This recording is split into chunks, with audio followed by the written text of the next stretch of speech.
इस विशाल आक्रोश रैली के अंदर राजस्थान सहित हरियाणा और आसपास के प्रदेशों से यहां उपस्थित होकर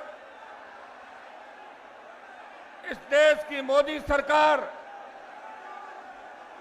और राजस्थान की भजनलाल सरकार को अपना आक्रोश दिखाने के लिए जिस तरह आप यहां लाखों की संख्या के अंदर उपस्थित हुए, जयपुर की सड़कों पे नौजवानों के आक्रोश का सैलाब और आपने संदेश दे दिया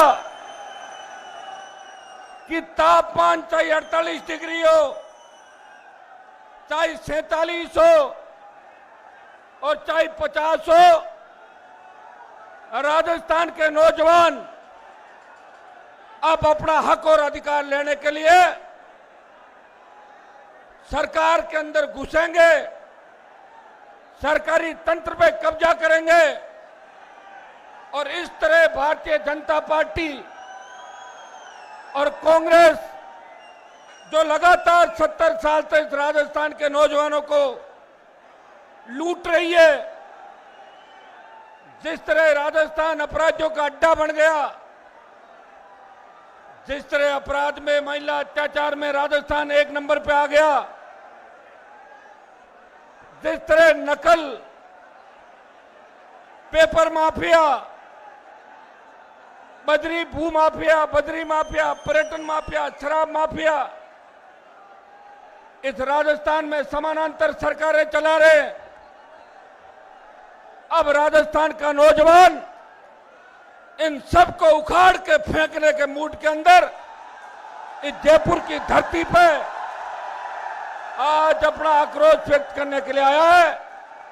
मैं तमाम नौजवानों को अपील करता हूं, एक बार बैठे, बीच में आवाज नहीं करें, मेरी पूरी बात सुने और अपने भविष्य को सुनिश्चित कैसे करेंगे, अपने छोटे भाइयों का जो मैं देख रहा है स्कूल, कॉलेज और विश्वविद्यालय के अंदर जो हमारे छोटे भाई बहन पढ़ रहे हैं, उनका फ्यूचर कैसे हो, कैसे वो सुरक्षित हाथों में रहे राजस्थान, इसको लेके इन आने वाली राजस्थान की नई पीढ़ी का फ्यूचर कैसे सुरक्षित रहे, कैसे राजस्थान पे हमारे बच्चे, हमारी बेटियां आधी रात को भी कहीं भी निकले उस सुरक्षित महसूस करे, किस तरह राजस्थान का जो सम्मान आज से 25-30 साल पहले देश के अंदर था, कैसे उस सम्मान को लौटाएं, इसको लेके आज इस आक्रोश रैली का आयोजन किया गया। मैं धन्यवाद दूंगा मेरे छोटे भाइयों का कि बाड़मेर से लेके भरतपुर और गंगानगर से लेके डूंगरपुर तक तमाम इलाकों से सर्व समाज का नौजवान, धरती पुत्र, किसान का बेटा, किसान की बेटियां आज मुझे आशीर्वाद देने के लिए इस तपती धूप के अंदर इस लू के थपड़े झेलते हुए आज अपने भाई को मजबूती देने के लिए यहां लाखों की तादाद के अंदर आप उपस्थित हुए। मेरी तरफ से बीच में अगर आप बीच में कम बोलेंगे, हल्ला नहीं करेंगे तो आराम से सुन पाओगे सारी बात, नहीं तो हल्ले में निकल जाएगी, कब आए कब गए पता ही नहीं चलेगा। हल्ला नहीं करें बीच में, ये जब नारे लगाना हो नारे लगाएं, फिर रुकें और फिर पूरे भाषण को सुनें। मैं आज जो राजस्थान की जयपुर की धरती पे जिस तरह बाड़मेर से भरतपुर, गंगानगर से डूंगरपुर, आप अपने अपने साधन से और अपने अपने खर्चे से प्रत्येक नौजवान इस राजस्थान के अंदर आक्रोश राजस्थान की सरकार के खिलाफ दिखाने के लिए आया, मुझे ताकत दी, मुझे ऊर्जा दी, उसके लिए आपका बहुत बहुत धन्यवाद। सबका बहुत बहुत आपका धन्यवाद। भाइयों, बहुत ज्यादा गर्मी है। इस तापघात से जो राजस्थान में 25 तारीख से लेकर 9 दिन तक नो तप्पा, जैसा कि मौसम विभाग ने बताया, लेकिन मैं आपको धन्यवाद दूंगा कि आपके हौसले के आगे कल इंद्रदेव भी मेहरबान हुए और तापमान 47 डिग्री से 37-38 डिग्री में 10 डिग्री कम हुआ। यह आपकी ताकत और आपके आक्रोश के कारण ही हुआ। मैंने मेरे जीवन के 25 साल विश्वविद्यालय की राजनीति करते हुए सत्ता को ठोकर मार के जहां भी मेरे भाइयों को जरूरत पड़ी आगे खड़ा मिला। गहलोत सरकार से टक्कर ली, वसुंधरा सरकार से टक्कर ली और देश के किसानों को आवश्यकता पड़ी तो आपके सम्मान के लिए, राजस्थान के सम्मान के लिए मोदी की सत्ता को ठोकर मार के 70 दिन उस शाहजहांपुर हाईवे पे 70 दिन तक -2 डिग्री ठंड पे वो बैठा रहा। वो आपके सम्मान की लड़ाई लड़ रहा था। जब देश की सेना को ठेके पे दे दिया, उस वक्त देश का कोई नौजवान एमपी जो मेरे भाइयों के लिए लड़ रहा था, जो कह रहा था कि राजस्थान, हरियाणा, पंजाब, दिल्ली और वेस्टर्न यूपी के हमारे जांबाज लड़ाके इस देश की सीमाओं की सुरक्षा करते हैं, देश की सीमाओं के रक्षक हैं, इस आर्मी को जो ठेके पे दिया है इसका आरएलपी विरोध करती है। और पुरजोर तरीके से अगर पिछले 4 साल से कोई विरोध कर रहा है, वो नागौर का सांसद देश के नौजवानों के लिए उनके हक और अधिकार की लड़ाई सड़क से लेकर सदन तक लड़ाई लड़ रहा है। भाइयों, आज आप सब ने यहां आके मुझे एक बहुत बड़ी ताकत दी और विरोधियों के मुंह बंद कर दिए। कहा तो प्रधानमंत्री की जब बीकानेर में रैली हुई, 20-20, 30-30 मंत्री, पूरे देश के बीजेपी के नेता, सारे साधन, गाड़ियां, एयर कंडीशन डोम, फिर भी सरकारी कर्मचारियों को ले जाना पड़ा और वो टेंट और डोम नहीं भरा। लोगों का जो मोदी के प्रति प्रेम था वो धीरे धीरे देश के अंदर कम होता नजर आ रहा है। इसमें देश का नौजवान रोजगार मांग रहा है। देश का नौजवान चाहता था कि ऑपरेशन सिंदूर जो बहुत आवश्यक था, लेकिन ऑपरेशन सिंदूर के अंदर आपने वो आतंकी कैंप पीछे क्यों छोड़े जिनको ध्वस्त करने की आवश्यकता थी? आपने पीओके पे कब्जा क्यों नहीं किया? प्रधानमंत्री जी, आप अपनी नाकामी छुपाने के लिए बीकानेर में रैली करके संदेश दे रहे हो और आपको तो यह भी पता नहीं कि रगों में लहू बहता है। आपने तो सिंदूर को रगों में डाल दिया। इससे बड़ा अपमान इस देश का नहीं हो सकता। सिंदूर हमारी संस्कृति का प्रतीक है और माताएं बहनें सिंदूर को मिटने नहीं देती। यहाँ की नारी, यहाँ की सतियां और यहाँ की जो हमारी वीरांगनाएं, उनकी अजब कहानी इस राजस्थान की वीरांगनाओं की। भाइयों, प्रधानमंत्री ने राजस्थान को लज्जित किया। यहाँ पर्ची का मुख्यमंत्री भेज दिया कि जिसकी पर्ची खुले वो राजस्थान का सीएम है। यह बेइज्जती राजस्थान की प्रधानमंत्री ने करी। अगर सुनने आयो तो बीच में हल्ला मत करो, और बीच में हल्ला करते रहोगे तो 70 साल निकल गए, 30-40 साल और निकल जाएंगे, बुढ़े हो जाओगे सारे सारे। इस बात का भी ध्यान रखो। शांति से पूरी बात सुनो, बीच में मत बोलो, शांति से सुनो पूरी बात। आज आपको जिस काम के लिए आमंत्रित किया, आज राजस्थान के अंदर पेपर माफिया इतना हावी हो गया। आरपीएससी, माध्यमिक शिक्षा बोर्ड, कर्मचारी चयन बोर्ड भ्रष्टाचार के अड्डे बन गए। कई मंत्री की पोती नकल करते हुए पकड़ी जाती है, उस मामले को दबा दिया जाता है। मैं पूछना चाहता हूं भजन लाल जी, आपके मंत्री की पोती नकल करते हुए पकड़ी गई, कम से कम एक बयान तो मंत्री का आना चाहिए कि पोती ने गलती करी या ये नकल की सीख दादाजी ने दी थी। ये राजस्थान की जनता जानना चाहती है। जो न्याय मंत्री है, जो कानून मंत्री है, वो लोगों को न्याय और कानून की पालना बताते हैं।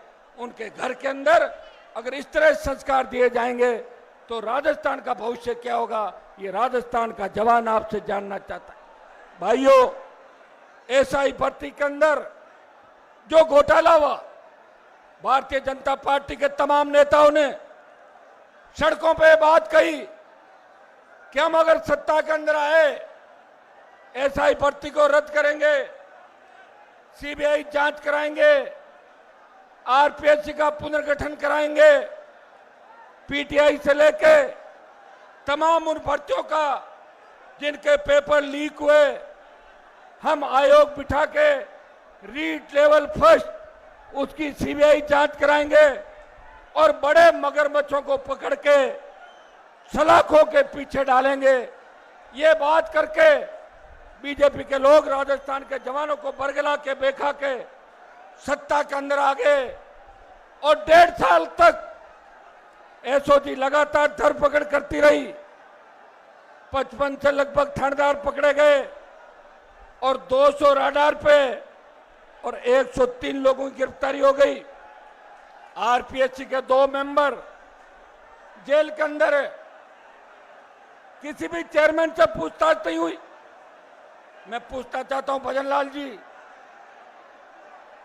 क्या आप जाति पूछ के गिरफ्तारी करते हो?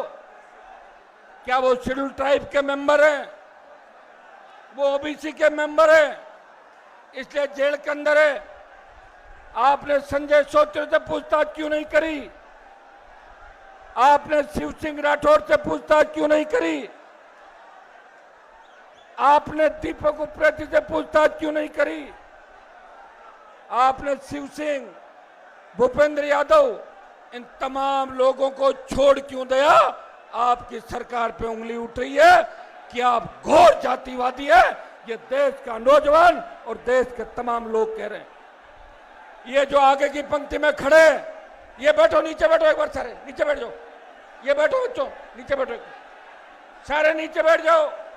आगे वाले बैठो नीचे, एक बार नीचे बैठो, नीचे बैठो भाई, नीचे प्लीज।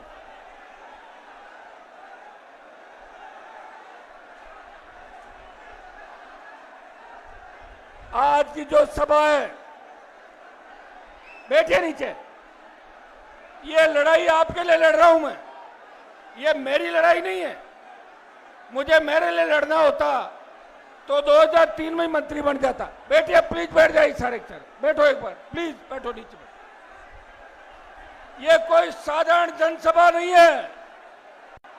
जिस तरह स्वतंत्रता आंदोलन के अंदर अंग्रेजों के खिलाफ जब भारतीयों ने हुंकार भरी थी, उसमें सबसे बड़ी क्रांति की शुरुआत हुई थी। वो 1857 की क्रांति थी। ये आक्रोश रैली इस राजस्थान के बदलाव की क्रांति है। इस क्रांति का आगाज जयपुर की धरती से लाखों नौजवान कर रहे, लाखों धरती पुत्र कर रहे। भाइयों, ये राजस्थान के युवाओं का उबलता हुआ आक्रोश है, जो गर्मी के अंदर भी नौजवान भूखा प्यासा ईंट से ईंट बजाने को तैयार है। आज जब आप सड़कों पर उतर आए, ये बेरोजगारी, भ्रष्टाचार और असंवेदनशील शासन के खिलाफ जन ज्वार है, जनता का उबाल आक्रोश है। मैं उस विश्वासघात के खिलाफ, ये जो हुंकार है वो उस विश्वासघात के खिलाफ है जो आरपीएच सरकार में मिलकर इस राज्य के नौजवानों के साथ किया। भाइयों, एसआई भर्ती कोई सामान्य प्रक्रिया नहीं थी। एसआई भर्ती की आड़ के अंदर एक ऐसी साजिश जिसमें पैसे वाले और मेहनत करने वाला बेरोजगार नौजवान परीक्षा पास करने के बाद दर दर की ठोकरें खा रहा है और पैसे वालों ने बैकडोर एंट्री के माध्यम से अपने चेते लोगों को थानेदार बना दिया। आरपीएच जैसी संवैधानिक संस्था भ्रष्टाचार का गढ़ बन चुकी।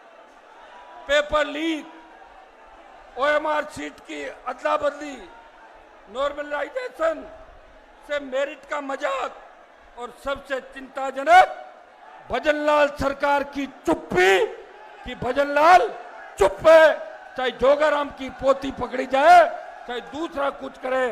भाषणों में तो कहते हैं कि कांग्रेस के नेता रात को अंधेरे में मिलते हैं, लेकिन उन बड़े मगरमच्छों को पकड़ने की हिम्मत इस भजनलाल सरकार के अंदर नहीं। मैं मुख्यमंत्री से पूछना चाहता हूं, जब एसआई थानेदारों की गिरफ्तारी हो चुकी है, जब 200 से ज्यादा रडार पे, जब एसओजी ने भर्ती दांधले की पुष्टि कर दी, जब मंत्रियों की समिति ने भर्ती रद्द करने की बात करी, तो सरकार चुप क्यों है?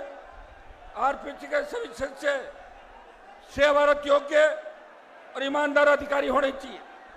जब सच्चे सेवा में होंगे तो उन्हें भ्रष्टाचार करने पर सेवा से हटाए जाने का डर रहेगा और आरपीएच के सदस्यों की संख्या निर्धारित करने का अधिकार राज्यपाल के पास है। हम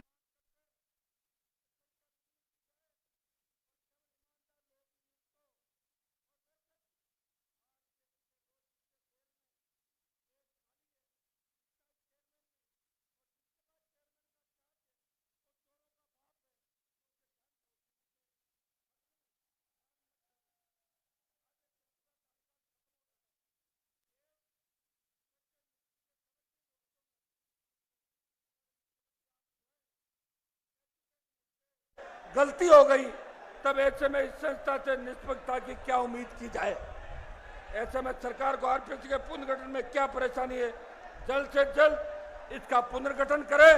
ये देश और प्रदेश का नौजवान, वर्तमान भाजपा सरकार ये नहीं करती तो आरएलपी तो सरकार बाद में जब आप बढ़ाओगे इस बार 28 के अंदर, वो तो सारी सरकार ही आपकी होगी। भाइयों, हमारी मांग है सरकार से, एसआई भर्ती को रद्द करें। नंबर 1, मामला हाई कोर्ट के अंदर है, कल हाई कोर्ट में तारीख है। हम चाहते हैं कि सरकार हमें आश्वस्त करे कि भर्ती की सारी प्रक्रिया को रद्द करके, और कोर्ट कल निर्णय करेगा। सरकार की तरफ से यह नहीं लिखा जाए कि भर्ती रद्द नहीं कर रहे हैं, यह सरकार हमें आश्वासन दे। ये हमारी पहली मांग है। दूसरी, पूरी भर्ती घोटाले की सीबीआई जांच हो, बड़े मगरमच्छ कौन है पकड़े जाए, आरपीएच को भंग कर उसका पुनर्गठन किया जाए, सभी सेवा ईमानदार अधिकारी हो, सदस्यों की संख्या बढ़ाई जाए, नॉर्मलाइजेशन की प्रक्रिया खत्म हो, भर्ती परीक्षाओं का वार्षिक कैलेंडर जारी हो, रिक्त पदों की सूची सार्वजनिक की जाए, वे भरने की समय सीमा तय हो। क्या मुख्यमंत्री को दिल्ली से चुप रहने का निर्देश है? यह राजस्थान की जनता जानना चाहती है कि इतनी सारी बात होने के बाद आखिर सीएम चुप क्यों है? आखिर मंत्रियों की कौन सी वो महिला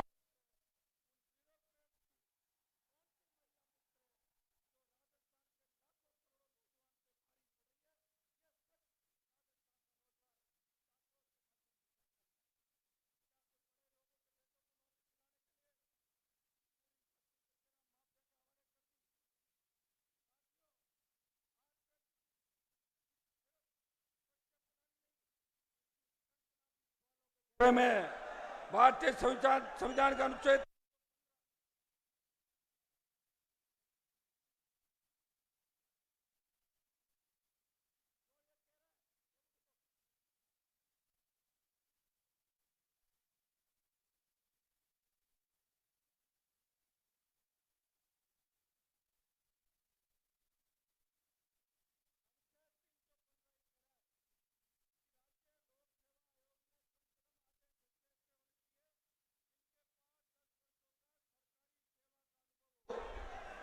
लेकिन क्या ये कहीं लिखा है कि बाकी सदस्य बिना योग्यता के होंगे? कहीं नहीं लिखा। हमारी साफ मांग है कि आरपीएससी के सभी सदस्य सेवारत योग्य और ईमानदार अधिकारी होने चाहिए। जब सच्चे सेवा में होंगे तो उन्हें भ्रष्टाचार करने पर सेवा से हटाए जाने का डर रहेगा। क्योंकि आप बार बार ये कह रहे हैं कि ये संवैधानिक संस्था है, तो एमएलए एमपी संवैधानिक नहीं है? हम चुनाव से जीतते हैं, चुनाव आयोग बना हुआ है, और जब एमएलए की गिरफ्तारी हो सकती है, मंत्री जेल जा सकते हैं, एमपी जेल जा सकते हैं, तो आरपीएससी को भंग करने के लिए मुख्यमंत्री को, गवर्नर को चिट्ठी लिखनी है और गवर्नर राष्ट्रपति से सिफारिश करेगा और आरपीएससी भंग होके यूपीएससी की तर्ज पे आरपीएससी की संरचना करनी चाहिए।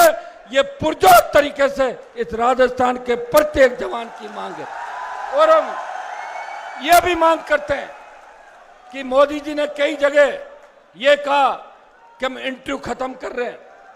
कई प्रदेशों के अंदर एसआई भर्ती और दिल्ली की कई नौकरियों में इंटरव्यू की प्रणाली नहीं है। मैं मांग करता हूं कि एसआई भर्ती के अंदर भी इंटरव्यू खत्म किया जाए और ज्यादातर भर्तियों में इंटरव्यू खत्म करके उनकी पारदर्शिता के साथ, नौजवानों के भविष्य के साथ कोई किसी तरह की असंवेदनशीलता नहीं हो। इस राजस्थान के नौजवान और राजस्थान के छात्र का ध्यान रखा जाए। भाइयों, आज इस तपती धूप के अंदर जब मैं भाषण दे रहा हूं, मैं खड़ा हूं, मैं पसीने से लथपथ हूं, तो आपकी क्या स्थिति होगी मैं इस बात को समझ सकता हूं। लेकिन आप चिंता नहीं करें, मैं 25 साल से मेरे छोटे भाइयों के लिए लड़ रहा हूं। चाहे नकल का मामला हो, चाहे माफिया का हो, पेपर लीक हो, रीट का हो, एसआई का हो, आरपीएससी पुनर्गठन का हो, अगर सड़क से लेके लोकसभा में इस मामले को सबसे ज्यादा बार इस राजस्थान के भ्रष्टाचारियों की पोल किसी ने खोली तो नागौर के सांसद ने छोटे भाइयों का सम्मान देश की सबसे बड़ी पंचायत के अंदर हमेशा आपकी बात को बल देते हुए किया। यदि बात हम आज ये मांग कर रहे हैं कि जितने भी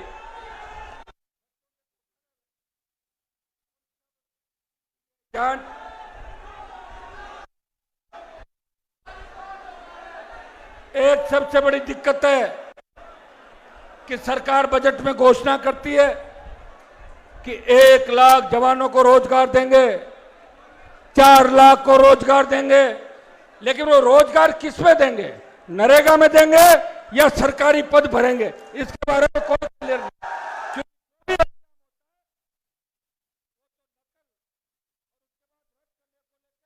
आंदोलन चलते रहते हैं। बद्रीलाल सरकार का जेटीए का जो एग्जाम हुआ उसमें ओएमआर सीट ही गायब, उसमें ने इन्विजिलेटर के दस्तखत और ने उस छात्र के दस्तखत जो एग्जाम दे रहा है। पहले तो पेपर लीक होते थे, अब भजनलाल जी ने एक नया रास्ता निकाला कि पेपर लीक का तो पता लग जाएगा, तो अपने तो ओएमआर सीट कैसे बदले, ये रास्ता अंदर ही अंदर निकाला है ताकि बदनामी हो। कांग्रेस और भारतीय जनता पार्टी दोनों मिलकर राजस्थान को लूट रहे हैं।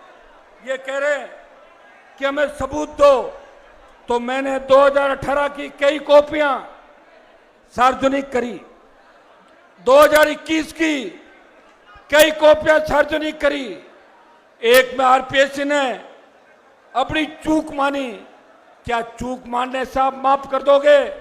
हम चाहते हैं कि किन लोगों के कहने से नंबर बढ़े, कौन कौन लोग इन्वॉल्व है, अलग से जांच होनी चाहिए।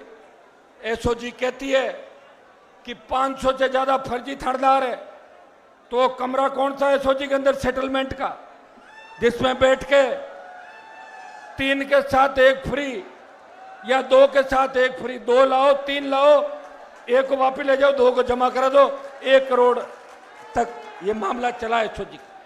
क्या एसओजी भी अब जाति पूछ के गिरफ्तारी कर रही है कि गिरफ्तारी में भी जाति होनी चाहिए? जिस तरह उत्तर प्रदेश के अंदर मुख्यमंत्री आदित्यनाथ योगी जाति पूछ के इनकाउंटर करते, क्या राजस्थान में भी यही स्थिति हो गई कि जाति पूछ के आप लोग ये काम कर रहे हैं? भाइयों, आज आपका उबाल देख के तो मेरा मन कर रहा है कि मैं आपको लेके भजनलाल के घर की तरफ चलूं,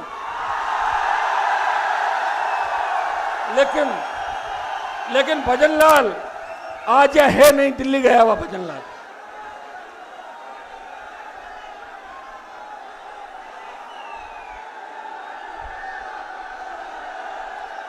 मैं आज किसी राजनीतिक फायदे के लिए आपके बीच संघर्ष नहीं कर रहा हूं। मैं सिर्फ और सिर्फ, चूंकि मैं छात्र संघ के माध्यम से यहां तक पहुंचा, मैं आपकी पीड़ा नहीं देख सकता। मेरे पास आके जब भी कोई बच्चा रोता है, जब भी कोई बच्चा ये कहता है कि हम जाएं तो किसके पास जाएं बताओ, तब मैं आपकी पीड़ा को अपने गले का हार बना के सड़कों पर आपके लड़ता हूं, संसद में लड़ता हूं, उन हार्डकोर अपराधियों के खिलाफ लड़ता हूं, उन माफियाओं के खिलाफ लड़ता हूं, जान हथेली पर रख के अपने छोटे भाइयों के सम्मान को ठेस नहीं लगे इसके लड़ रहा हूं। भाइयों, मैं उस मां की ओर से बोल रहा हूं जो खेत बेचकर बेटे को पढ़ा रही है। मैं उस नौजवान की ओर से बोल रहा हूं जो भूखे पेट कोचिंग में बैठता है फिर भी हार नहीं मानता। और मैं सरकार को चेतावनी देना चाहता हूं, अगर इन मांगों को नहीं माना तो आज रैली जयपुर के अंदर है, कल आंदोलन हर जिले हर गांव के अंदर होगा। आज मंच है, कल विधानसभा को घेरेंगे। याद रखो, जब युवा सड़कों पर उतरा है तो सरकारें हिल जाती है। सरकार को भ्रम नहीं होना चाहिए कि हनुमान बेनीवाल अकेला है। ये लाखों की तादाद के अंदर जो नौजवान इस राजस्थान और पूरे देश से अपने अपने साधनों से हनुमान को आशीर्वाद देना आया है, वो अगर कल चुनाव हो तो कल इतना वोट डाल दे कि दोनों पार्टियां बहुत पीछे रह जाएगी। मुझे पूरा भरोसा है कि 18 के अंदर इसी मैदान से मैंने पार्टी बनाई थी और हमारा सिंबल लेट हो गया था। जब मेरा भाषण हो रहा था उस वक्त सिंबल मिला और जैसे ही चुनाव चिन्ह सिंबल की घोषणा बोतल की हुई तब आपने बोतल ले रहा के ये कहा था कि स्वच्छ पारदर्शी परिषद राष्ट्र लोकतांत्रिक पार्टी देगी। भाइयों, उस वक्त भी अगर मुझे सत्ता में आना होता तो गहलोत और पायलट दोनों मेरे पीछे भाग रहे थे कि आरएलपी के 3 विधायक हमें दो। तब मैंने एक बात कही थी कि अगर 3 विधायक सचिन पायलट को सीएम बनाए तो आरएलपी के 3 विधायक में कांग्रेस को दे सकता हूं। क्योंकि अब आगे तो सुनो, पहले हल्ला मत करो, पूरी बात सुना करो। क्योंकि गुजर भी तेजा जी की जय बोलते और जाट भी तेजा जी की जय बोलते, हम भाई हैं। ये बात मैंने कही, सत्ता के खिलाफ रहा। जब मैं 23 के अंदर आपके बीच आया, मुझे याद है छात्र संघ चुनाव को लेकर मेरे छोटे भाई यूनिवर्सिटी में धरने पे बैठे थे, भूख हड़ताल पे थे, कोई उनकी सुध नहीं ले रहा था। मुझे बड़ी चिंता हुई, मैं उनके बीच गया और उन्होंने उस आंदोलन को मेरे गले में डाल दिया कि आप संभालो। मैं 1 महीने तक घूमता रहा और जब मैंने रैली करी तो आंदोलन की हवा निकल गई विद्यानगर स्टेडियम के अंदर। वहां छात्र तो 1000 आए और बाकी राष्ट्रीय लोकतांत्रिक पार्टी के कार्यकर्ता है, वो तो इंद्र भगवान ने हमारी इज्जत रख ली कि अच्छी बरसात हो गई तो फोटो शूट अच्छा हो गया उस समय। बाकी छात्र संघ चुनाव की तो हवा निकल गई थी। लेकिन फिर भी मैं हमेशा मांग करता हूं कि प्रदेश के अंदर छात्र संघ चुनाव कराने आवश्यक है, छात्र संघ चुनाव होने चाहिए। मैंने लोकसभा के अंदर राजस्थान के छात्र संघ चुनाव का मामला उठाया। शायद पहली बार कोई सांसद राजस्थान में छात्र संघ चुनाव कराने की बात लोकसभा के अंदर करता है। ये राज्य का विषय है, लेकिन मेरे छोटे भाइयों का मनोबल बढ़ाने के लिए मैं हमेशा उनके साथ खड़ा रहा। और आज भी मैं मांग करता हूं कि सरकार छात्र संघ चुनाव कराए और छात्रों को राहत प्रदान करें। मेरे बेरोजगार भाइयों को जो बेरोजगार भत्ते की मांग हमने 15, 16, 17, 18 की हुंकार रैलियों में करी और सरकार ने कहा कि बेरोजगारी भत्ता देंगे, लेकिन बेरोजगारी भत्ता अभी तक नहीं आ रहा है।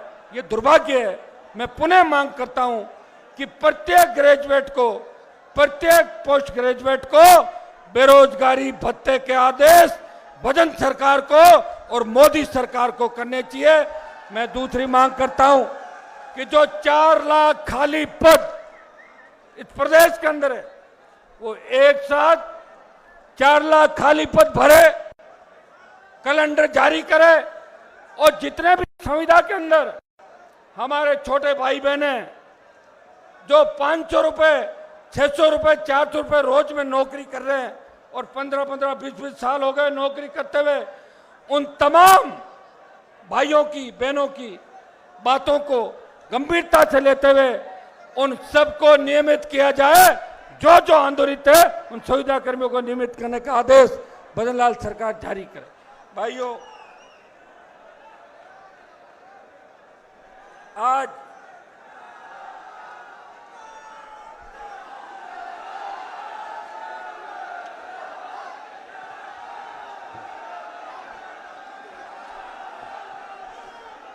भाइयों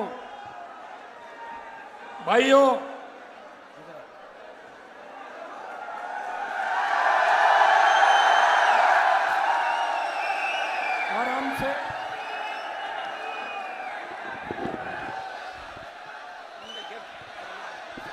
चालू है।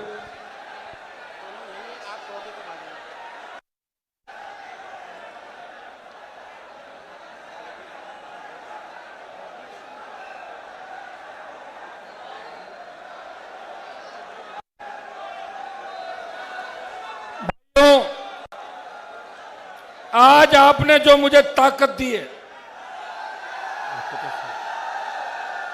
मैं आपको विश्वास दिलाता हूं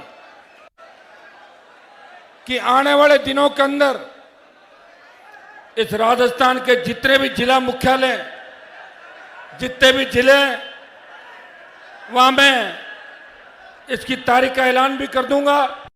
प्रत्येक जिले के अंदर, जिला मुख्यालय और आसपास के इलाकों के अंदर एक एक दिन आपके बीच बैठ के आपकी समस्याएं सुनूंगा।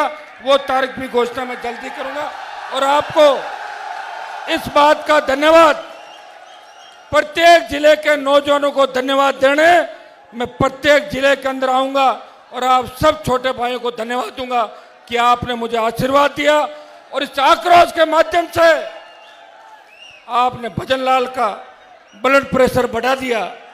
वो गर्मी के अंदर हर 15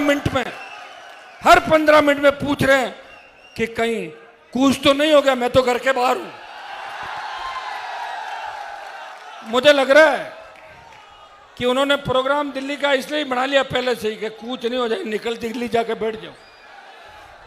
मैं आज तक हमने राजस्थान में जितने आंदोलन किए, बड़ी हुंकार रैलियां करी, लेकिन आज का यह आंदोलन 1857 की क्रांति से भी बढ़कर है। इस लोकतांत्रिक व्यवस्था के अंदर इस आंदोलन को देश याद रखेगा। जब 45 डिग्री तापमान पर राजस्थान का किसान का बेटा उन लाखों नौजवानों के लिए लड़ रहा था और ये लाखों नौजवान जो आए मुझे संबल देने के लिए, नई ऊर्जा देने के लिए, उन सब क्रांतिवीरों का नाम उस क्रांति के अंदर लिखा जाएगा। इस प्रत्येक नौजवान ने इस रैली के अंदर भाग लिया। इस रैली की मैं विशेषता आपको बता दूं, आज तक जो रैलियां मैंने करी, उन बीच में मत बोलो भाई, सुन लो, बीच में मत बोलो, कोई बैठे रहो। आज तक जो भी राष्ट्रीय लोकतांत्रिक पार्टी की हुंकार से लेके, पार्टी गठन से लेके आज तक जो रैलियां हुई, उन रैलियों में मैं खुद आपके बीच जाता था, आमंत्रण देता था और उसके बाद आप आते थे। यह पहली रैली है जिसमें हनुमान बेनीवाल ने आह्वान किया कि उठो, उठो मेरे छोटे भाइयों, बदल दो राजस्थान की व्यवस्था। जुल्म करने वाली इस सरकार को मार के फेंक दो। ये तो टेलर है, पूरी पिक्चर आपको दिखानी है, इस बात का भी ध्यान रखना। आज मैं पूछ रहा था एक बस वाले से, मैंने कहा बस का किराया कितना लेते हो? बोले 40,000। दिया किसने? बोले इकट्ठे होकर सवारियों ने दे दिया 40,000।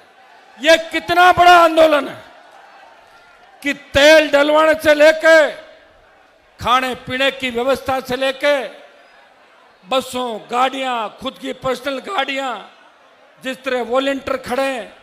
आज एक नई चीज देख रहा हूं कि मंच पे भागने की होड़ कम कर रहे हैं ज्यादातर। और मैं आपको एक बात कहना चाहता हूं कि मेरे आला कमान आप हो।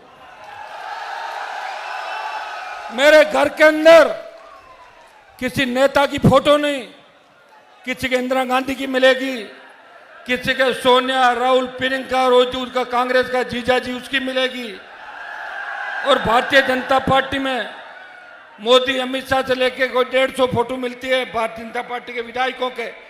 लेकिन हनुमान बेनीवाल के घर और ऑफिस के अंदर अगर फोटो मिलती है तो वीर तेजाजी महाराज की, रुकिए, महाराजा सूरजमल की, रुको तो, राम साहब पीर की, देवनारायण भगवान की, भगत सिंह की, गोकुला जाट की, तमाम उन क्रांतिकारियों की जो आजादी के आंदोलन के अंदर जो 1857 से 1947 तक चला, या मुगल काल से लेके जो कालखंड इस हिस्ट्री के अंदर लिखे हुए, तमाम जो लड़े थे उनकी फोटो हनुमान बेनीवाल के ऑफिस और घर पे निश्चित रूप से मिलेगी। मेरा कोई आला कमान नहीं, मेरे आला कमान मेरे छोटे भाई और ये किसान है राजस्थान के, जो हमेशा मुझे सर आंखों पर बिठा कर रखते।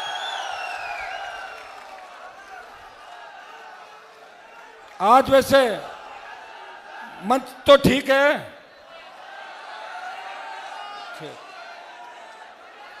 बैठ जाओ। अब जो ज्यादा देर तक इस आंदोलन में 1 महीने से काम कर रहे थे, मैं देख रहा हूं एक एक चेहरे देखो, जो नीचे बैठ के भी ये कह रहे हैं भाई साहब हम नीचे ही ठीक हैं। आप निश्चिंत रहें, जो जिसने सबसे ज्यादा काम किया, जब हमारी पार्टी के संगठन की सूची निकलेगी तो आपको सबसे ज्यादा वही व्यक्ति आएंगे जो सबसे ज्यादा धरातल पे काम कर रहे हैं।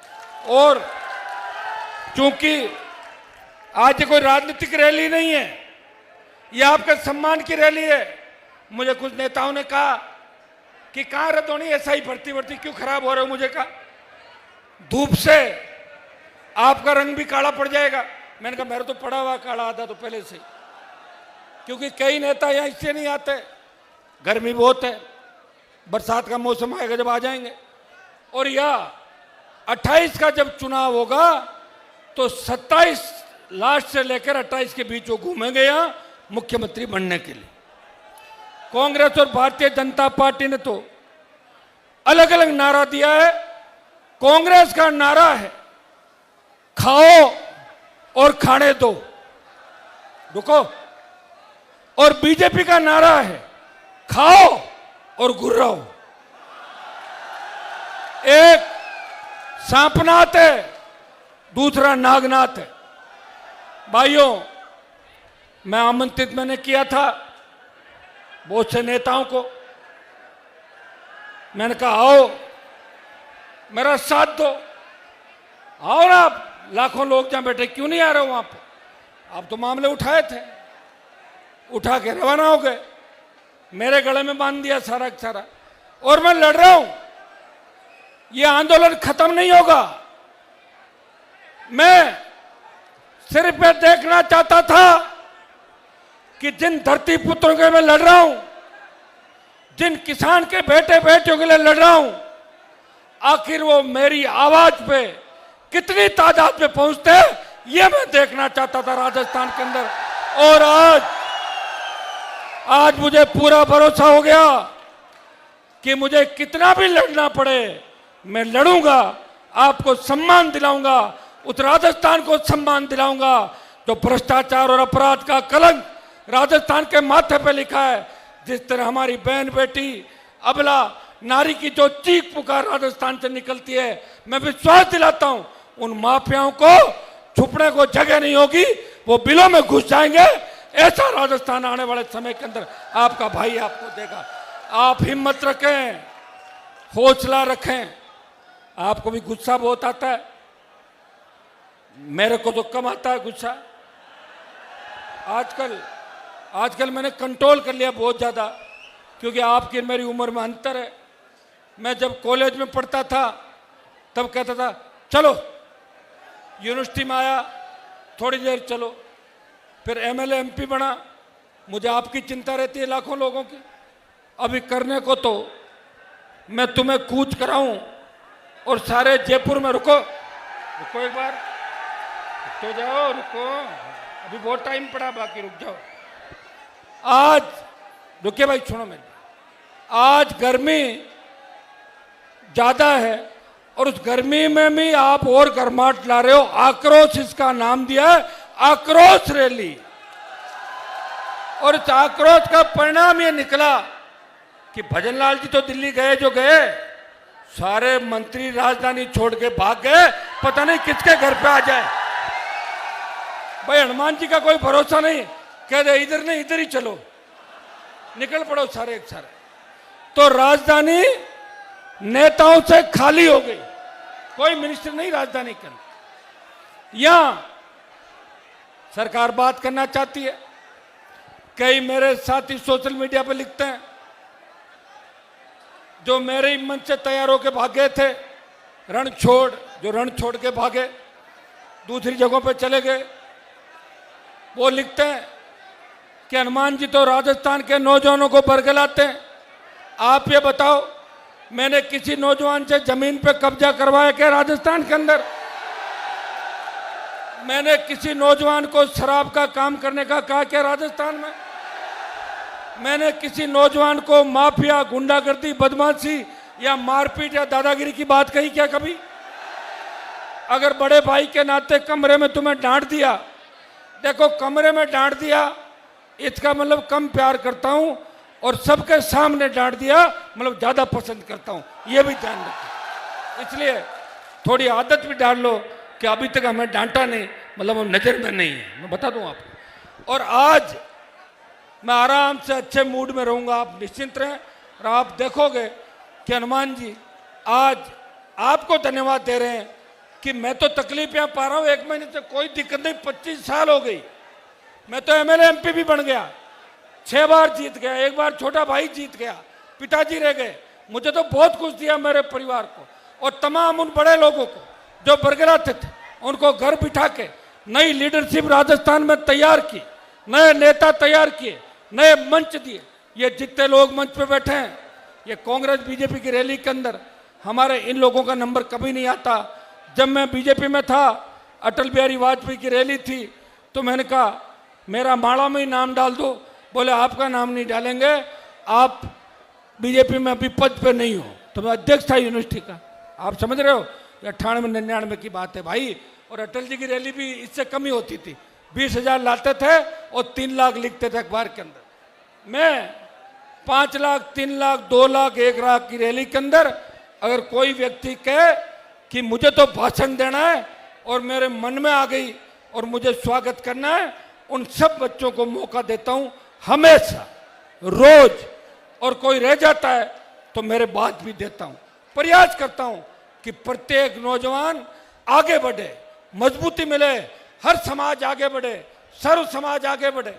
कई लोगों को मुझे देख के उनके पेट में दर्द होता है, वो ये सोचते हैं कि हमारे समाजों में ऐसा नेता नहीं है, तो तैयार कर लो। मना किया क्या मैंने? मैं तो जिससे आता हूं वो तो आऊंगा ही। अब जहां मेरा जन्म हुआ मैं उसी समाज का रहूंगा, लेकिन उस समाज के साथ साथ जाट, गुजर, यादव, मीणा, मेघवाल, मुस्लिम, माली, तमाम सर्व समाज को साथ लेके हनुमान बेनीवाल हमेशा लोकसभा के अंदर ये बोला कि हाईकोर्ट के जज होने चाहिए जाट, गुजर, मीणा, यादव, माली, मेघवाल, मुस्लिम। ये बात बोल सकते हैं दूसरे लोग? नहीं बोल सकते। वो खुद के समाज की बात करते हैं, सोशल मीडिया पे बात करते हैं और ऐसा नारा देते हैं जिससे जातीय जहर घुले राजस्थान के अंदर। राजस्थान में जब भी जातिवाद चरम सीमा पे था, जब जाट राजपूत आमने सामने हुए, हनुमान बेनीवाल बीच में गया और लड़ने से रोक दिया। जब गुजर मीणा आमने सामने हुए वसुंधरा के समय, हनुमान बेनीवाल गुजर समाज को आरक्षण दिलाने के लिए लड़ रहा था और मीणा गुजरों के बीच भी खड़ा था कि दोनों समाजों के अंदर भाईचारा बना रहे। जब मेघवाल ब्राह्मण लड़ता है, बीच में खड़ा मिलता हूं। हम सब अपना काम करें, मजबूत हों और आर्थिक आधार पे। जब ब्राह्मण, बनिया, राजपूत और कायस्थ को आरक्षण की बात चली, इनके दिल तो बड़े नहीं है जो मुझे गालियां दे रहे हैं, लेकिन मेरा दिल कितना बड़ा आप देखो। 2016 की हुंकार रैली में लिखा कि आर्थिक आधार पे इन जातियों को भी आरक्षण देना चाहिए जिनके अंदर गरीब बच्चे। ये हनुमान बेनीवाल उनकी पीड़ा जानता है। लेकिन भाइयों, पिछले 10-15 दिन से जो हालात इस देश प्रदेश के अंदर बने, आपको आह्वान करूंगा, आप हमेशा वही कदम उठाओगे जो मैं कहूंगा। उठाओगे कि नहीं उठाओगे? या मेरे से हटके अलग जाना चाहोगे? देखो, क्योंकि मैं जो लड़ रहा हूं वो लड़ाई आपके नाम की है सीधी। मेरे पे लोग परिवारवाद के आरोप लगाते हैं। ये छोटा भाई बैठा मेरा, जब खींवसर की जनता ने कहा कि चुनाव इसको लड़ाओ तो हम जिता देंगे, नहीं तो नहीं जिताएंगे, नहीं तो उसको वोट देंगे कांग्रेस वाले को, लड़ा दिया। फिर अब की बार कहा कि आपके घर से लड़ाओ, ये भी साथ था कि लड़ाओ घर से। एक नया प्रयोग होगा राजस्थान में कि राष्ट्रीय लोकतांत्रिक पार्टी पुरुष और महिला में कोई भेद नहीं करती और कोई भी लड़ता। मैंने इस्तीफा दिया एमएलए का, मैं चाहता तो विधायक रह जाता, घर से एमपी बना लेता, अलायंस के अंदर था। लेकिन भाइयों, एक न एक दिन तो मुझे लड़ना ही था। मुझे इस खींवसर में इस अग्नि परीक्षा से गुजरना था कि कभी ऐसा वक्त आ जाए जब हनुमान के साथ सारे सामने हो जाए, तब क्या होगा। और उस अग्नि परीक्षा से गुजरा, उसमें सरकार के सामने हार गए मैं चुनाव। मुझे इस बात का दुख नहीं है, दुख इस बात का है 1 लाख हमारे 65,000 शेड्यूल कास्ट, 15,000 मुस्लिम और 20,000 हमारे और समर्थक वोट, 2 लाख वोट को 80,000 वोट वाले दूसरे लोग सीट जीत के चले गए। ये उंगली मेरे पे नहीं उठ रही है, ये किसान कौम पे उंगली उठ रही है। अगर मैं खींवसर में जीत जाता तो गजेंद्र सिंह की मूंछ कटवानी पड़ती और मैं हार गया, इसलिए वो मूंछ पे ताव दे रहा है। ये मैंने ताव नहीं दिलाया, ये कहीं कमजोरी रही थी हमारे उन भोले भाले लोगों की। एक गांव के अंदर मुझे कहा, मैंने कहा आखिर तुमने मुझे वोट क्यों नहीं दिए? मैंने, तुम्हारे पास कुछ भी नहीं था, साइकिल नहीं थी, फॉर्च्यूनर में घूम रहा पूरा परिवार। बोले साहब बड़ी गलती हो गई, जो आपके सामने खड़ा हुआ आपके टोले से निकला हुआ आदमी था। रुको एक मिनट, रुक जाओ, तो क्यों कर रहे हो ऐसे? तो मैंने कहा उसमें आपने क्या अंतर देखा कि मेरे यहां से निकले हुए को वोट दे दिया कि साहब आप तो कम मिलते हो, जब कोई जानवरों का काम करना होता, गाय भैंस खराब हो जाती है तो वो ठीक कर देता है। अब बताओ, अब क्या मैं ये काम करूंगा? क्या मैं गाय भैंस का और जानवरों का झाड़ा जंतर भोपाजी बनाओगे? मेरे को भोपाजी बनाओगे, एक बड़ा नेता बनाओगे, क्या बनाओगे बताओ? बोले साहब इसलिए हमने तो भोपाजी को वोट दे दिए। बताओ आप। अरे यार चलो कोई नहीं, 10 साल बाद वो ठीक हो जाएंगे। गाय भैंस का काम मैं तो नहीं कर सकता, वोट मिले या नहीं मिले और देखेंगे। भाई मैंने तो मेरी तरफ से पूरा प्रयास किया कि राजस्थान में भरतपुर से लेके वहां तक, ये भरतपुर से बैठे हुए, जब पानीपत की मूवी आई, सुनिए, पानीपत की मूवी के अंदर जब मूवी में महाराजा सूरजमल के कैरेक्टर के साथ छेड़खानी की गई तो मैं लोकसभा में पोस्टर ले गया और जला के फेंक दिया लोकसभा के अंदर, ये लो पानीपत का पोस्टर। और गृह मंत्री ने मुझे बुला के कहा कि हनुमान जी इस मूवी को बैन कर दें, मैंने कहा मैं पूछता हूं, मैंने महाराज मुंह ही बयान मत कराओ, जो आपत्तिजनक तथ्य उनको हटा दो। 10 मिनट के अंदर पानीपत की मुहिम को ठीक करा दिया।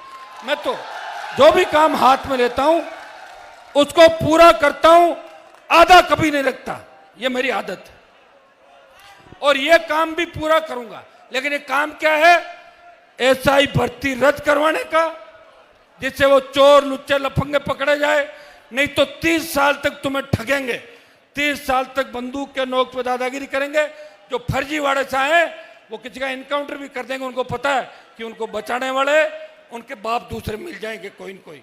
इस बात का ध्यान रखना। इस आरपीएससी के अंदर जो गंदगी फैली है, इस गंदगी को भी हटाएंगे। अभी आंदोलन से रुकना नहीं है। किसान आंदोलन का नेतृत्व पंजाब ने किया था और पंजाब से आंदोलन उठा, हरियाणा, दिल्ली, उत्तर प्रदेश की धरती पर आया, तब राजस्थान में आंदोलन नहीं था। इन किसान नेताओं ने मुझे कहा, हनुमान जी आप मोदी के साथ तो सत्ता छोड़ दो, किसान कौम आपको इतिहास में याद रखेगी। मैंने 1 मिनट नहीं कमाया और मोदी की सत्ता को ठोकर मार के शाहजहांपुर बॉर्डर पे जाके देश में संदेश दिया, मैं उसी कौम से आता हूं। मेरा डीएनए जो बॉर्डर पे शहादत देते हैं 700 से ज्यादा लोग, उनका और मेरा डीएनए एक है। मैं सत्ता में नहीं रह सकता, मैं सड़क पे जाऊंगा, मेरे भाई तकलीफ के अंदर, ये कह के मैंने सत्ता छोड़ी। लेकिन भाइयों, अब बात चलती राजस्थान पे कि राजस्थान में लड़ाके कम है। राजस्थान में तो 66 साल में नई पार्टी भी नहीं बनी। एक बार कांग्रेस को वोट डालते हैं, एक बार बीजेपी को डालते हैं। मैं पुरानी लड़ाइयों की बात नहीं करता, जहां महाराजा सूरजमल जी ने लड़ाई लड़ी, राणा प्रताप ने लड़ाई लड़ी, लेकिन मैं राजनीतिक लड़ाइयों की बात कर रहा हूं। कोई योद्धा राजस्थान में लड़ता हुआ नहीं दिखेगा, और दिखेगा तो साल 2 साल के दिखेगा और तीसरी साल में पार्टी में घुस जाएगा किसी न किसी का पल्लू पकड़ लेगा जाके। ये स्थिति राजस्थान में देखी। लेकिन मैंने देश की लोकसभा के अंदर कहा कि किसान आंदोलन का नेतृत्व पंजाब के किसानों ने किया और अग्निवीर के आंदोलन के खिलाफ इस राजस्थान का नौजवान इस देश के नौजवानों का आंदोलन का नेतृत्व करेगा और अग्निवीर को समाप्त कराएगा। यह आह्वान मैंने किया और वो दिन दूर नहीं जब हम दिल्ली कूच करेंगे, घेर लेंगे दिल्ली को और अग्निवीर को भी समाप्त कराएंगे। मेरे छोटे भाइयों का सेना का सम्मान लौटाएंगे। भाइयों, मैं एक बात पूछना चाहता हूं आपसे, क्योंकि हर बार मैंने आपसे ही बात पूछ के काम किया, आपने जो कहा वही किया। इसका मतलब यह नहीं है कि मुझे किसी से डर लगता है। मुझे एक दिक्कत है, मुझे डर ही तो नहीं लगता, लेकिन मुझे इसका भी ध्यान रखना पड़ेगा कि ऐसी हुंकार ललकार या किधर भी कूच करें, ये तो बच्चे हैं, गर्मी ज्यादा है। आपका तो टारगेट सीधा पुलिस होती है, पुलिस को देखते ही उसके पीछे भागते हो। जिस तरह सांड लाल रुमाल को देख के भागता है, उसी तरह आप पुलिस के पीछे भागते हो।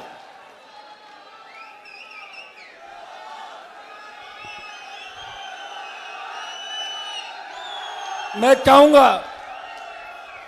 चाहूंगा कि मैं इस गर्मी के अंदर आपको ज्यादा परेशान नहीं करूं। एक बार सरकार की तरफ से कोई संदेश आया है तो बात करनी चाहिए कि नहीं करनी चाहिए, बताओ? कुछ तो कभी भी कर लेंगे, कौन मना कर रहा है? वो तो एक बार ही होगा, आपके गर्मा गर्मी करवा देंगे कभी। लेकिन आज, चूंकि आज गर्मी ज्यादा है और हमारी छोटी बहनें, बेटियां, महिलाएं भी बड़ी तादाद के अंदर आई। देखो, सुनिए मेरी बात, अपन सत्ता में जब भी आएंगे जब हमारी रैली में 30 से 40% महिलाएं, छात्राएं दिखेगी, उस दिन हम सत्ता के अंदर आ जाएंगे। आज से शुरुआत हो गई, अपने आप आई है। और आक्रोश रैली में महिलाओं का आना, ये भी झांसी की रानी बनकर आई है सारी।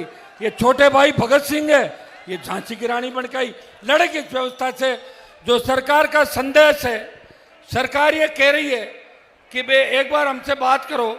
भजन लाल जी कह रहे हैं कि आपका झगड़ा मेरे से हो सकता है, लेकिन आपका मुद्दा तो ऐसा ही भर्ती और ये दोनों मामले हैं, तो सरकार से मैं बात करूं कि नहीं करूं?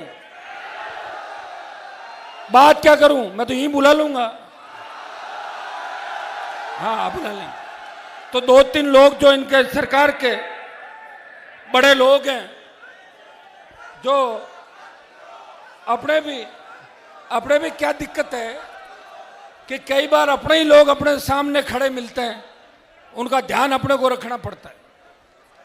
अपनी छोटी सी गलती की वजह से अपने आदमी का नुकसान नहीं हो, इस बात का मैंने ज़्यादा ध्यान रखा 18-23 में, इसलिए मेरे दुश्मन ज़्यादा हो गए।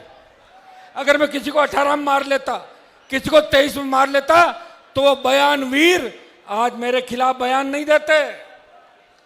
मैं कहना नहीं चाहता भाइयों, कांग्रेस ने भी मेरी पीठ में छुरा घोंपा, अलायंस कर रही थी, करते करते बाड़मेर वाले को बरगला के ले गए और नागौर का भी अलायंस खट्टाई में डाल दिया था।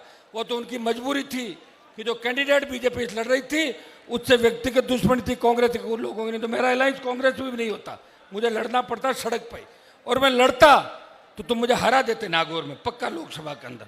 हाँ, 4 लाख वोट आ जाते, 50,000 से हार जाता, तो मैं लड़ा था पहले, मुझे याद।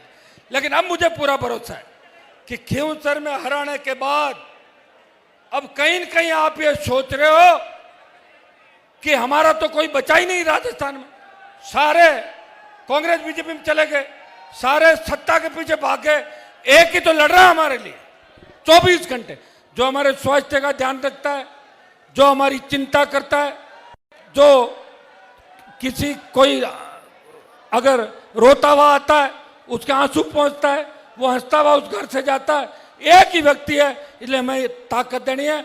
और आज मुझे इस रैली का तो आक्रोश रैली नाम है ही, लेकिन आपको इतनी तादाद में देख के जो मेरा आक्रोश इस राजस्थान के नौजवानों के लिए था कि राजस्थान का नौजवान कब सत्ता पे कब्जा करेगा, कब बदलाव लाएगा, जो मैं भाषण रोज देता हूं, आज मुझे पूरा भरोसा आपने दिला दिया कि मेरी एक आवाज पे, और अगर मैं साधन लगा दूं तो 20 लाख आ जाओगे। मेरी एक आवाज पे बिना साधन, अब मुझे भरोसा हो गया कि मैं जेल भी चला गया तो आप मुझे छुड़ा लोगे।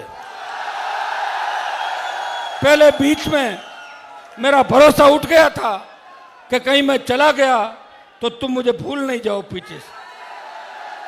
वैसे जेल जाने की नौबत नहीं आएगी, क्योंकि जेल तो वही लोग जाएंगे जिनको अपन भेजना चाहते हैं, चिंता नहीं करें। तो भाइयों, सरकार का संदेश है, 2 मिनट आप शांति से रहो, मैं बात करके 5 मिनट बाद में वापस खड़ा हूँगा, आपसे पूछूंगा। गर्मी बहुत है, मुझे पता, सुबह से भूखे प्यासे किस तरह रात से आके बैठ के, कई लोग तो रास्ते के अंदर है, जाम लग गए, आपने सारे रिकॉर्ड तोड़ दिए। कुछ कमियां मेरी तरफ से रही, मेरी पार्टी की तरफ से रही कि डोम, रुको एक मिनट, डोम 3-4 लगाने की बात थी, सारे डोम प्रधानमंत्री के वहां चले गए। सरकार ने कहा कि इनके तो टेंट ही मत लगने दो, होर्डिंग मत लगने दो, लेकिन फिर भी मैं धन्यवाद दूंगा उस व्यक्ति को जिसने एक डोम खड़ा किया। रात को आंधी आई, आपके लिए इंद्र भगवान ने भी कहा टेम्परेचर कुछ कम करो, तो ये भी उड़ गया था। ये एक तो लगाया, दूसरा उड़ ही गया। बाकी आगे से मैं ध्यान रखूंगा। मुझे पता भी तो नहीं था, मैंने कहा कहीं छात्र संघ चुनाव की तरह हवा नहीं निकाल दो इस बार, लेकिन अब मुझे पूरा जोश और विश्वास है कि अब मैं जब भी आगे कोई कार्यक्रम करूंगा, जहां भी करूंगा, पूरी व्यवस्थाएं चाक चौबंद होगी, जिसमें आपको परेशान होने की आवश्यकता नहीं पड़े। 11 बजे से लगातार 10 बजे से 6 घंटे में तपती धूप के अंदर आप बैठे हो और आपने संदेश दे दिया कि वीर तेजा जी के वक्त राजस्थान पे कब्जा करने के बाद दिल्ली की ओर कूच करेंगे। ये संदेश आपने इस महारैली से दे दिया। भाइयों, बहुत बहुत आपको धन्यवाद, बारंबार धन्यवाद। राष्ट्रीय लोकतांत्रिक पार्टी के पूरे परिवार को मंचासीन सारे जो मेरे साथी बैठे हैं, सारे भाई बाहर से आए हुए जितने भी नेता, सबका हृदय से आभार, धन्यवाद।